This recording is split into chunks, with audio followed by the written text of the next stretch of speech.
प्रधानमंत्री Narendra Modi BRICS summit में शामिल होने के लिए ब्राजील पहुंच चुके हैं। आपको बताएं कि 6 और 7 जुलाई को ब्रिक्स समिट का आयोजन होने वाला है। प्रधानमंत्री नरेंद्र मोदी इसमें हिस्सा ले रहे हैं। चौथे देश की ये यात्रा कर रहे हैं। उसके बाद नामीबिया का दौरा भी उनका रहने वाला है। ये उस वक्त की तस्वीर है जब प्रधानमंत्री नरेंद्र मोदी ब्रिक्स समिट में शामिल होने के लिए ब्राजील के रियो डी जेनेरियो में पहुंचे हैं। हालांकि उनकी तरफ से पोस्ट कर इसके बारे में भी जानकारी दी गई है कि ब्राजील की राजधानी ब्राजीलिया भी वो जा सकते हैं। ये 3 तस्वीरें आपको दिखा रहे हैं। ब्राजील में प्रधानमंत्री नरेंद्र मोदी जब पहुंचे तो किस तरीके से उनका स्वागत किया गया। ब्रिक्स में शामिल होने वाले हैं और इसके पहले ही भारतीय समुदाय के लोगों से उनकी मुलाकात भी हुई है। दूसरी तरफ रियो में प्रधानमंत्री के स्वागत में खास तैयारियां की गई थी और इसके साथ ऑपरेशन सिंदूर की धमक भी देखने को मिली है। तो ये 3 तस्वीरें अपने आप में बताने के लिए काफी है कि भारत की धाक किस तरीके से इंटरनेशनल लेवल पर बढ़ते जा रही है। इस बार अगर बात करें ब्रिक्स समिट की तो रशिया और चाइना के राष्ट्रपति शामिल नहीं होने वाले हैं। माना यह जा रहा है कि आने वाले वक्त में बॉस की तरह भारत इस पूरे समिट को हेड करते हुए नजर आ सकता है।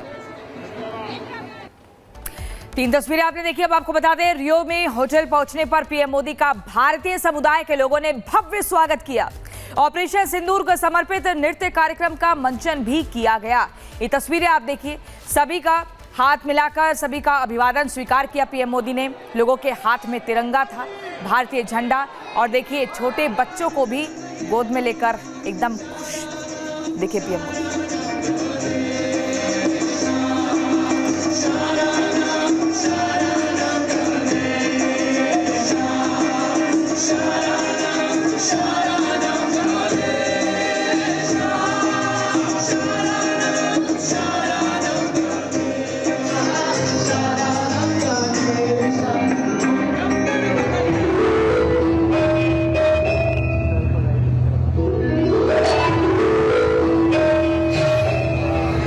दो तस्वीरें आप देख रहे हैं। ब्राजील पहुंचे हैं प्रधानमंत्री नरेंद्र मोदी। होटल पहुंचने पर भव्य स्वागत हुआ।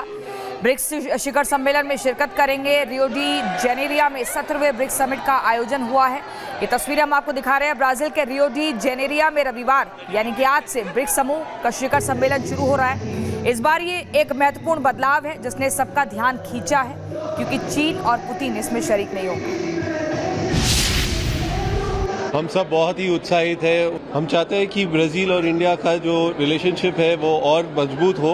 बता नहीं सकती मैं, आज मेरी खुशी 100 गुना बढ़ गई है। मैं बहुत खुश हूँ। मैं बहुत ही खुश हूँ। जो इंडिया में रहते थे उनके पास भी अपॉर्चुनिटी है जो मुझे मिली है इस बार। मैं तो बहुत ही उत्साहित हूँ क्योंकि मैं यहाँ पे 3 साल से रह रही हूँ और मोदी जी 4 बार आ चुके हैं। मुझे पहला मौका मिल रहा है मोदी जी से डायरेक्टली मिलने का। वेलकम मोदी जी, एंड आप और 15 इयर्स इंडिया को ऐसे ही प्रोग्रेस करें। वंदे मातरम, जय हिंद। बहुत एक्साइटेड हूँ। लास्ट ईयर भी हमको हमारी टीचर जो हमारी कोरियोग्राफर है उन्होंने हमको चांस दिया, इस बार भी उन्होंने हमको चांस दिया और मैं बहुत एक्साइटेड हूँ। बहुत लकी हूँ कि इस बार फिर से मुझे मिलने का मौका मिल रहा है। मैंने जिस तरह वो बोलते हैं भारत माता की जय, तो मैं उस चीज़ को इमेजिन करके कैसे वो भारत माता की पूजा करते हैं एंड हमें वो फील कराते हैं कि वो लड़कियों की कितनी इज्जत करते हैं। उनको ग्रैंड फील हो, इसलिए इस बार मैंने उनके लिए ग्रैंड पेंटिंग बनाई है। बहुत ज़्यादा उत्साहित है और हमारे प्रधानमंत्री जी भारत के और दुनिया के one of the top leaders में से एक आते हैं और ये खास करके योग, इंडियन संस्कृति, इकोनॉमी इतना बढ़ा रहे हैं ना, उसमें हम लोग बहुत उत्साहित है। तो देखिए, ड्रैगन की जगह अब सिंह दहाड़ेगा, क्योंकि ब्रिक्स में बॉस पहुंच चुके हैं। शिखर सम्मेलन 2025 में हिस्सा लेने के लिए प्रधानमंत्री नरेंद्र मोदी ब्राजील पहुंचे हैं। 6 से 7 जुलाई तक ब्राजील के रियो डी जेनेरिया में ब्रिक्स सम्मेलन चलेगा। इस दौरान पीएम मोदी कई द्विपक्षीय बैठक भी करेंगे। ब्राजील में पीएम मोदी की मौजूदगी काफी महत्वपूर्ण है। ब्रिक्स के मंच से भी भारत आतंकवाद के खिलाफ मजबूती से आवाज उठाएगा। ये रिपोर्ट देखिए।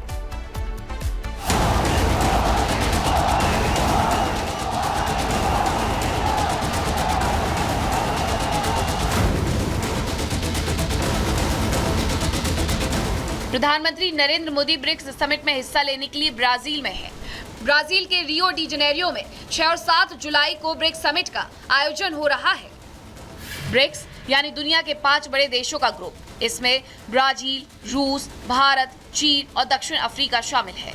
हालांकि ब्रिक्स का दायरा बढ़ गया है। अब इसमें मिस्र, ईरान, इथोपिया और यूएई भी शामिल हो चुके हैं। इस साल ब्रिक्स का मुख्य थीम खासतौर पर समावेशी शासन के लिए ग्लोबल साउथ सहयोग को मजबूत करना है। ब्रिक्स सम्मेलन का पहला एजेंडा वैश्विक शासन में सुधार का है। ब्रिक्स भारत को एक ऐसा मंच देता है जहां वो आर्थिक, राजनीतिक और रणनीतिक स्तर पर अपनी भूमिका को मजबूत कर सकता है। ये संगठन भारत को पश्चिमी देशों पर निर्भर हुए बिना विकासशील देशों के साथ मिलकर वैश्विक नेतृत्व की ओर कदम बढ़ाने का अवसर देता है। वहीं भारत के लिए ब्रिक्स का सदस्य होना उसकी ग्लोबल क्रेडिबिलिटी को बढ़ाता है। इस प्लेटफॉर्म पर भारत अपनी डिप्लोमेसी और राजनीतिक नजरिए के बल पर एक मजबूत खिलाड़ी बन चुका है। इंटरनेशनल लेवल पर हुई हाल की घटनाओं के बाद तो दुनिया दो ध्रुवों में बंट गई है। अमेरिका एक तरफ है, रूस और चीन दूसरी तरफ है। ऐसे में भारत दोनों तरफ के देशों के साथ बराबरी का रिश्ता रख रहा है। तभी हर ग्लोबल प्लेटफॉर्म पर भारत की साख बढ़ती जा रही है। 2024 में रूस के कजान में हुए पिछले ब्रिक्स सम्मेलन में भारत की धाक पूरी दुनिया ने देखी। चीन के विरोध के बावजूद भारत ने कैसे कई देशों को ब्रिक्स की सदस्यता दिलाने में अहम भूमिका निभाई थी और 2025 के ब्रिक्स सम्मेलन में भी भारत की धमक पूरी दुनिया देखेगी और पूरी दुनिया की निगाहें पीएम मोदी पर टिकी होंगी, क्योंकि इस बार के सम्मेलन से रूसी राष्ट्रपति पुतिन और चीनी राष्ट्रपति जिनपिंग ने किनारा कर लिया है। जिनपिंग का ब्रिक्स से किनारा कई सवाल खड़े कर रहा है। क्या ब्रिक्स का नेतृत्व अब भारत के हाथों में आने जा रहा है? क्या चीन अब धीरे धीरे इस मंच से बाहर धकेला जा रहा है या खुद दूरी बनाकर अपनी खोती छवि से बचना चाह रहा है? जानकारों का मानना है कि राष्ट्रपति जिनपिंग का रियो डी जेनेरियो ना जाना सिर्फ एक कार्यक्रम से दूरी नहीं है। ये मोदी के बढ़ते कद, भारत की वैश्विक स्वीकार्यता और चीन की गिरती साख का नतीजा है। ब्रिक्स जैसे वैश्विक मंच पर भारत अब वेटिंग चेयर पर नहीं, हेड चेयर पर बैठने को तैयार है। दुनिया अब देख रही है कि मोदी को सम्मान मिलते ही ड्रैगन किनारा कर गया और ये कूटनीति की वो तस्वीर है जो बताती है कि 21वीं सदी एशिया की जरूर है, लेकिन एशिया अब सिर्फ चीन का नहीं है। Bureau report, Republic Bharat.